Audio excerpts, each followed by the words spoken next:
As business woman of the year আপনি যুব সমাজকে কি বার্তা দিতে চান?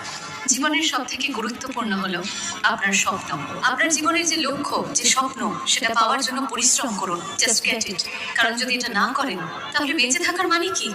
ভয় ভয় বাঁচার নাম জীবন নয়। জীবন অনেক বেশি মূল্যবান। নিজেকে কখনো দুর্বল ভাববেন না। মনে রাখবেন, আপনি যদি নিজের লক্ষ্যে পৌঁছতে না পারেন, তাহলে সমাজ আপনার যোগ্যতাকে মান্যতা দেবে না। জীবন আপনাকে সুযোগ দেবেই নিজের যোগ্যতা প্রমাণ করার।